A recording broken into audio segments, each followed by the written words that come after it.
in that donut hole in a hurry. My folks stay on the first stage of coverage all year long. They're pretty healthy.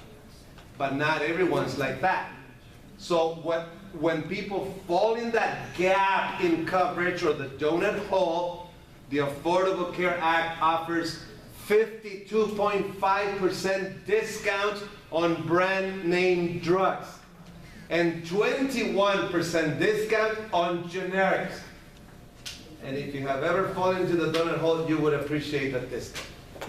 That's what the Affordable Care Act is doing to people in Medicare. Now, the second stage, this donut hole stage of coverage in Part D will be closed, eliminated in 2020. That's what the Affordable Care Act is doing. I have a silly question here.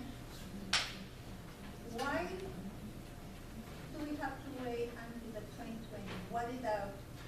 The bottom line of all this, and that will answer your question, is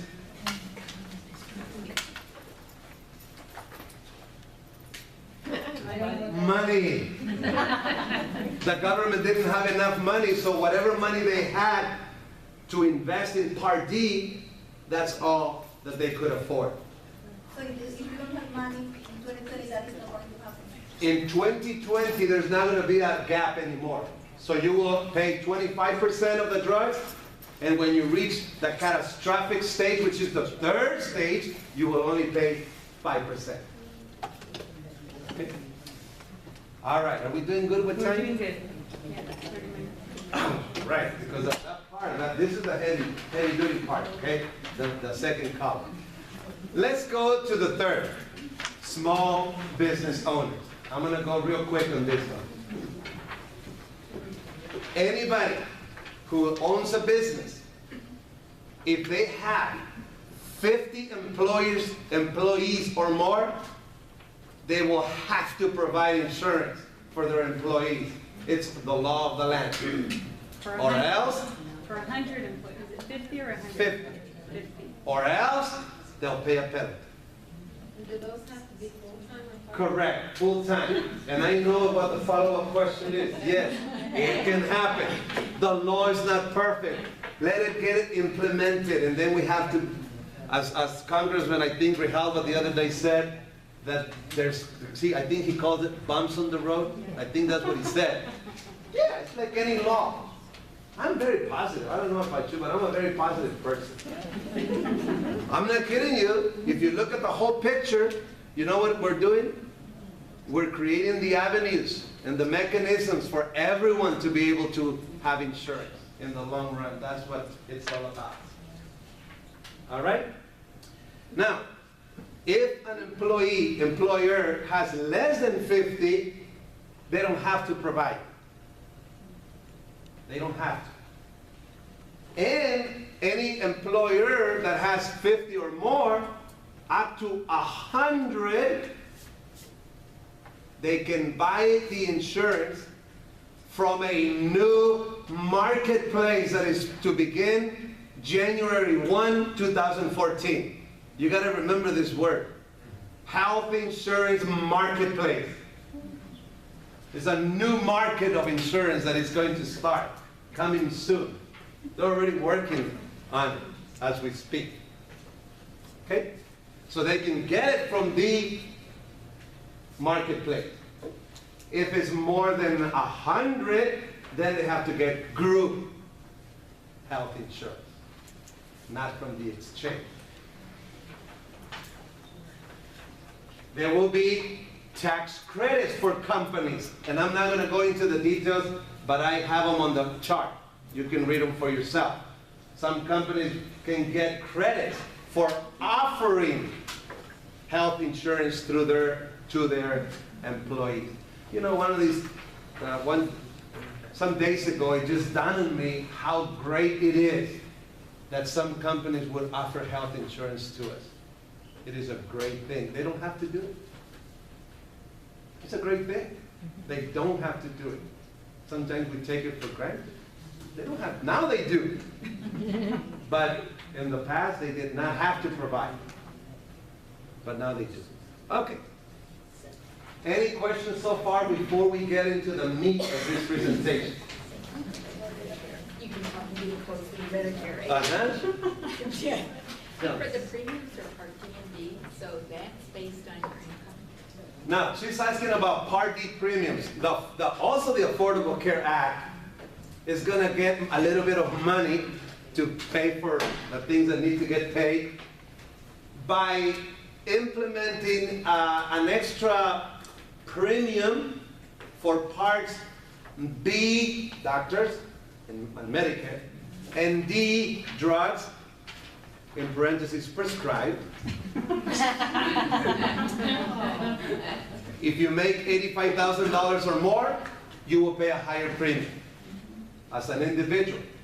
$170,000 as a couple, you will start paying a higher premium, and that can get pretty high depending on the amount that you earn. Did I answer the question? Are you worried about you make that much? All right. Let's go to the second, yes. So right now with this Medicare, it's not based on income at all? Say that again? The parts B and D are not based on income at all right now? Actually, that already started. I think it started in 2007 or so. So it's already implemented. Anybody making those amounts are already paying higher premiums. Not only that, here's another one. The tax for Medicare is 1.45% of our incomes. It goes as a FICA tax. Are you familiar with that? FICA tax? 1.45% for Medicare. 6.2% for Social Security. If you make $200,000 as an individual or $250,000 as a couple, you are already paying 1.1% higher on whatever is higher from the threshold amount. So people who have more money are already paying a little bit more. Okay? All right. Let's kind of finish this by getting into how is the Affordable Care Act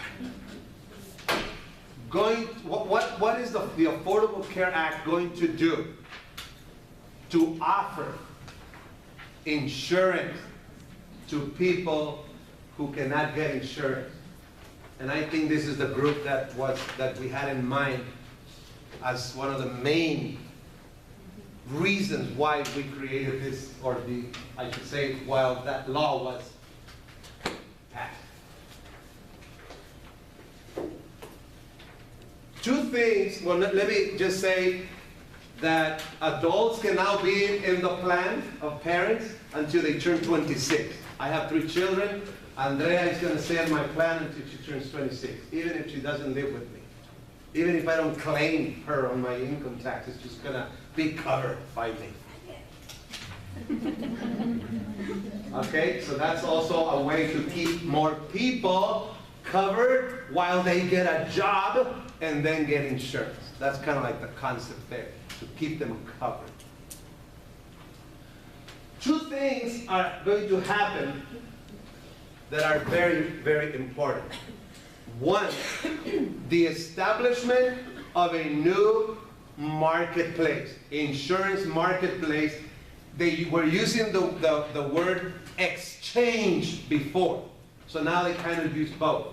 The exchange is a new marketplace for insurance where people are going to go to a website and shop for a plan. They'll have different levels of coverage. You can pick and choose.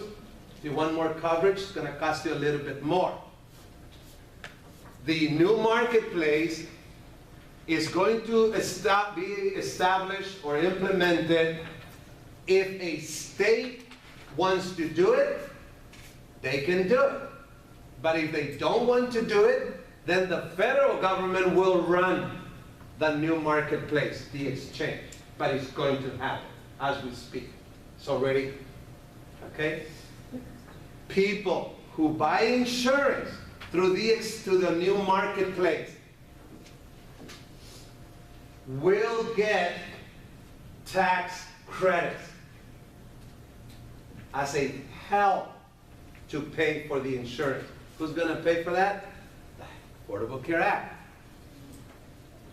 Listen, how many of you are familiar with the federal poverty level concept? Raise your hand. Okay, not a lot. Let me say it in this simple way. The federal government establishes an amount every year to determine who lives under poverty, basically. Anybody who makes that money or less, they're considered to live under poverty. They use that guideline to qualify people for certain benefits such as access and other benefits. Listen to this. Anybody making 100 to 1,400% of the federal poverty level, they will get subsidies from the government to pay for their insurance. What is the amount right now? As an individual, it's about $13,000, $14,000. We're used $15,000, roughly $15,000. So anybody making $15,000 to, let's use 1,000 just for the sake of argument. From 1,000 to 4,000, if you make that, you will get some kind of credit from the Affordable Care Act to help you pay for your coverage. Yes? Did you say 1,400% or 400? 400, I may have misspoke. Okay. It's 100 to 400. 400, yes. Thank you. My question is, how is this going to affect, we've got the Affordable Care Act, but Arizona is very much up to par with what the federal act is going to be. How are we going to balance Medicaid? I'm going to get to that as the second big thing that is happening in the Affordable Care Act. I'm just covering the first one, the new marketplace. That's going to happen. If the state doesn't want to participate and implement it, then the federal government will come. Yes? Two questions about the exchange. One is the companies that are on the exchange offering insurance, does DHHS, do they screen them? You know, how does one? Okay, I have to believe that the way those companies are going to offer their plan is very similar to what Medicare Advantage does. Right now, there are companies who have to follow rules and be approved by Medicare to offer their Part C plans. It's going to be the same principle. They're going to have to follow the principles of the Affordable Care Act. They're going to have to be approved by the Affordable Care Act and be allowed to offer their products. I would say that that's how it's going to do it. And the second question that I hear asked a lot is, educating the consumer. I mean, that's a big part of people being able to do this. Are they going to be able to make decisions? You know, there is a lot of things going on right now. And one of them, I have heard, don't consider this official, but almost official. They're going to hire thousands upon thousands of what they call navigators. They're going to hire them, train them, and send them out to make sure that the whole country understands and has the information necessary to buy their coverage from the exchange. And they is the Department of Health, U.S. Yes. How are they going to channel that? We'll see. But that's going to bring a lot of jobs to Arizona and to all the states. I don't want to misspeak here, but I heard that 1 million people, they want to hire like 1 million for Arizona. For Arizona. Don't quote me, just kind of, let's wait. All right? So that's the exchange or the new marketplace. Now, here's another thing. It is going to be the law of the land to have insurance. If you don't buy it from the exchange and you don't have insurance through other means, you will get penalized for not buying your insurance. Yes? Earlier you mentioned that you would keep your kids on your policy longer. What about parents? At this point, you cannot have the parents in your policies that I'm aware of. Yeah, you can. You mean if they have children, is that what you mean? Yeah, I as a son cannot have my parents on, yeah, our system doesn't allow for that. And as far as I understand, there's no option for that, okay? So in other words, there's no option. Exchange, they'll have to buy it on the. Right, they have to buy it. Okay, that's a good question. It's going to be through the tax system, the Uncle Sam system, the IRS. They're going to be able to monitor all those kinds of good things. You know, if you go ahead. Just a quick question. You were saying that the law of the land is going to be that everyone has to have insurance. Correct. If not, they're going to have penalties. What about the undocumented? Okay, good question. Many lawmakers advocated, and I think the argument was that it was a good business decision to allow undocumented folks to participate in the new reform, and it didn't pass. So they are not going to be able to participate in any of the aspects of the Affordable Care Act. But when people enroll, they're not are they asked? Like they're, you know, do they? Most likely, social security number at the very least. Okay? Now, second huge thing that is going to happen, and this, listen to this. When the law was written, there were two mandates, at least. The individual mandate, meaning you have to buy insurance. We're forcing you to do it, right? That was an individual mandate. And that was judged constitutional. So it passed. There was a second mandate. And the way they have portrayed it is as if the federal government got a gun and pointed, this is how they kind of illustrate it, pointed at the state and said, look, you either, and this is the second big thing that is happening, you either expand Medicaid or I'll take away the funding that you already get for Medicaid. What do you think? That's basically how the law was written originally. Remember all the debates? So, one of the judges, I don't even remember the name, was it? John? Do you remember one of the judges that said, well, anyhow, the one whose vote actually counted? It was Robert. Robert, I think. He said, the penalty, well, 26 states sued the federal government because they said, forget it, we cannot expand Medicaid. It'll bankrupt us. So we can't. So they sued the federal government. Right? And the individual mandate, there was a tax, it was actually written as a tax. The penalty was considered a tax. So when the Supreme Court judge, they said, wait a minute, this is really not a tax. It's more, it fits and it's perfectly legal as they found a clause in that, what they call a commerce clause. That's all I can say about that. So it wasn't considered a tax, but some kind of a commerce clause made it legal to be able to charge the penalty. So they said, done deal, let's mandate them to, that's how they got the individual mandate to be approved. And then the state mandate to expand. How many of you know what Medicaid is? Medicaid. Oh, not a lot of you. We have to do a conference. Medicaid is a federal program administered in conjunction with the state that provides insurance for people with low income. Medicaid in California is known as Medi-Cal. Medicaid in Arizona is known as Access. Let's see, it's AHCCCS.